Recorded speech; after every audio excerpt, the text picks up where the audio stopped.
Hi there, I am your social studies teacher Akshay Jha. Hope you remember मी. तो आज के दिन सबसे पहले पूरे भारतवर्ष को शिक्षक दिवस की ढेर सारी शुभकामनाएं. हमारा भारत जो रहा है वो प्राचीन काल से ही गुरुओं का देश रहा है. प्राचीन समय में चाणक्य जैसे गुरु हुए जो कि पुराने समय के मगध जहाँ महाजनपद जो कि अपने समय में सबसे ज्यादा प्रचलित था उस किंग धनानंद को हराया था, उनके घमंड को तोड़ा था. वहीं अगर हम अपने भारत में आगे बढ़े तो हमारे भारत के राष्ट्रपति डॉक्टर एपीजे अब्दुल कलाम, जब उनका अंतिम समय आने वाला था तो लोगों ने उनसे पूछा था कि आप तो एक साइंटिस्ट भी हैं, आप प्रेसिडेंट भी हैं, आप टीचर भी हैं, आप क्या चाहते हैं कि आपको भारतवर्ष किस रूप में याद रखे. उन्होंने कहा था कि मैं चाहता हूं कि मुझे पूरा भारतवर्ष एक शिक्षक के रूप में याद रखे. अगर हम आधुनिक समय का बात करें तो आज भी पूरे भारतवर्ष में खान सर और डॉक्टर विकास दिव्यकीर्ति सर जैसे लोग अपने ज्ञान से पूरे भारतवर्ष में अपनी चमक बिखेर रहे हैं. तो अगर हम देखें भारत में तो लंबे समय से अच्छे अच्छे गुरु अपने ज्ञान का प्रसार करते हुए आ रहे हैं. हमारा भारत एक समय पे विश्व गुरु कहलाता था. विश्व गुरु इसलिए कहलाता था क्योंकि 1996 में हमारे देश के प्रेसिडेंट थे शंकर दयाल शर्मा, जो कि 3 अक्टूबर 1996 को ओमान की यात्रा पर गए थे. ओमान के जो उस समय के जो तत्काल किंग थे, उन्होंने उस देश के कॉन्स्टिट्यूशन के सारे प्रोटोकॉल्स को तोड़ते हुए वो खुद आए थे शंकर दयाल शर्मा को एयरपोर्ट पर रिसीव करने के लिए और जहाज के अंदर जाकर के उन्हें रिसीव करा था. जब उनसे मीडिया में बाद में पूछा गया था कि ऐसा क्या खास था भारत के प्रेसिडेंट में, तो उन्होंने कहा था कि ये जो सम्मान मैंने दिया है ये किसी देश के प्रेसिडेंट को नहीं दिया है, अपने शिक्षक को दिया है. तो मैं आपको बताता चलूं कि ओमान के जो उस समय के जो किंग थे वो स्टूडेंट लाइफ में इंडिया आकर पढ़े थे और उन्होंने शंकर दयाल शर्मा से भी शिक्षा ली थी, उनसे भी वो पढ़े थे. और उस दिन से, चूंकि ओमान जो है वो विश्व का एक हिस्सा है, उस दिन से हमारा भारत जो है वो विश्व गुरु कहलाने लगा है. लेकिन एक बात अभी सोचने वाली बात है कि हमारे देश के 140 करोड़ आबादी में आज एक ही खान सर और एक ही डॉक्टर विकास दिव्यकीर्ति सर क्यों हैं. आज के आधुनिक समय की ये सच्चाई है कि हर व्यक्ति ये चाहता है कि हमारा बच्चा एक बेहतरीन अध्यापक से पढ़े, बेहतरीन शिक्षा हासिल करे. लेकिन यह बात सोचने वाली है कि कितने ऐसे व्यक्ति हैं जो ये चाहते हैं कि हमारा बच्चा भी एक बेहतरीन और एक महान अध्यापक बने. तो यह एक सोचने का विषय है.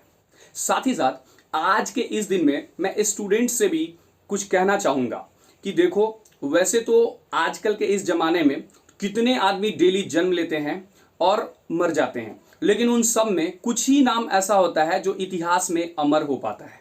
कभी आपने सोचा है कि वो अमर क्यों है? क्योंकि उन्होंने अपनी वैल्यू बनाई है, सोसाइटी में अपना एक पहचान बनाया है अपने विचारधारा के द्वारा. आज हम नाम लेते हैं महात्मा गांधी, उनकी विचारधारा अहिंसावादी, ये विचारधारा उनका काफी फेमस है. भगत सिंह, क्रांतिकारी विचारधारा. उसी तरीके से हर व्यक्ति का अपना एक विचारधारा होना चाहिए.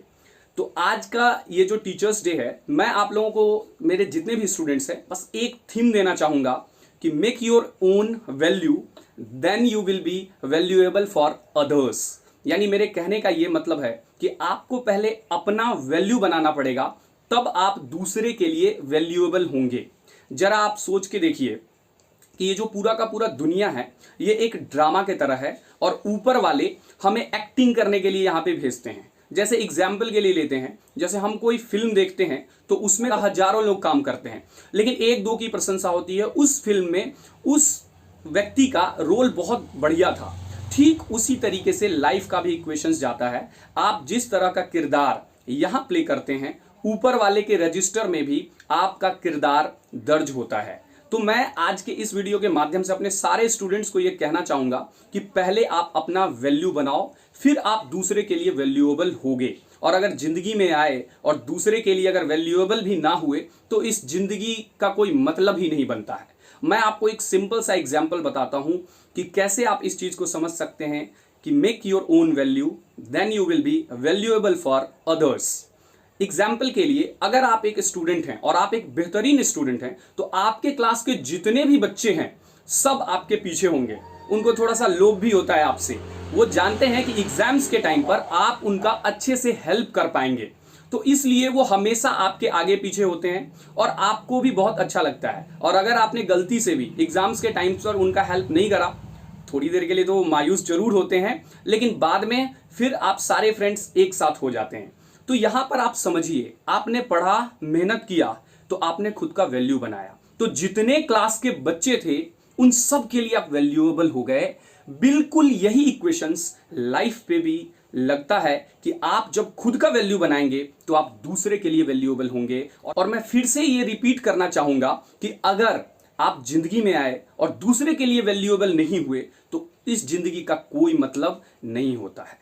तो मैं आपको ये कहना चाहूंगा कि अगर मेरा ये लाइन कि make your own value then you will be valuable for others अच्छा लगा होगा तो आप इसे जरूर टैग करें और ज्यादा से ज्यादा लोगों के बीच शेयर करें, इसलिए ताकि ये जो एक अच्छा मैसेज है जो आपको मिला है वो औरों तक भी पहुंचे।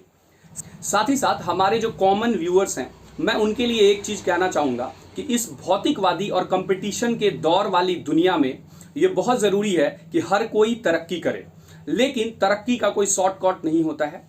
हर लोगों को आपस में कोऑपरेशन से चलना चाहिए। आप चाहे कितना भी बुक्स पढ़ लें, कितना भी ज्ञान अर्जित कर लें, अगर द्वेष, जलन, ईर्ष्या, यदि इन भावनाओं से आप अगर ऊपर नहीं उठ पाते हैं तो फिर आपके ज्ञान का कोई मतलब नहीं होता है। एक कहावत है कि जब आपका समय बुरा होता है तो लोग आपकी बुराई करते हैं, जब आपका समय बुरा होता है तो लोग आपकी बुराई करते हैं, और जब वो कंधे से कंधा मिलाकर चल नहीं पाते हैं तो पाँव के नीचे खुदाई करते हैं।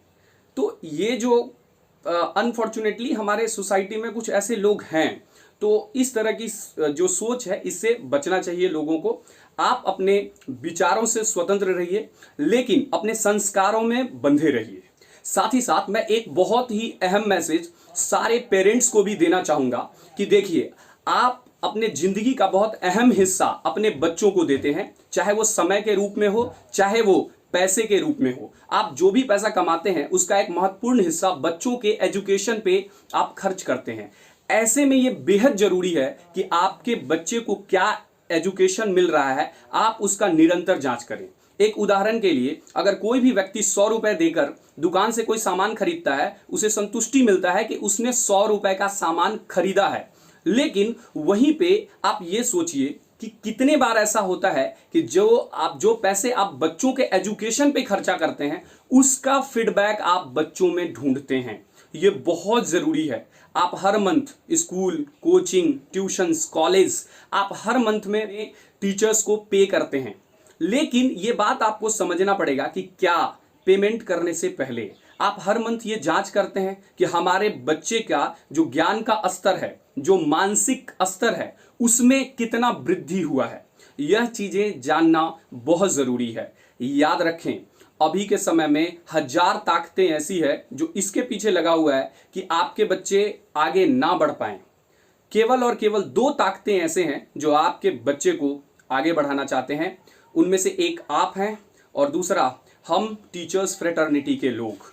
और अंत में मैं अपने कॉमन व्यूअर्स के लिए एक मैसेज देना चाहूँगा कि देखिए, हम सब इंसान के रूप में हैं। और हम इंसान क्यों हैं? हम इंसान इसलिए हैं क्योंकि हम सोच पाते हैं।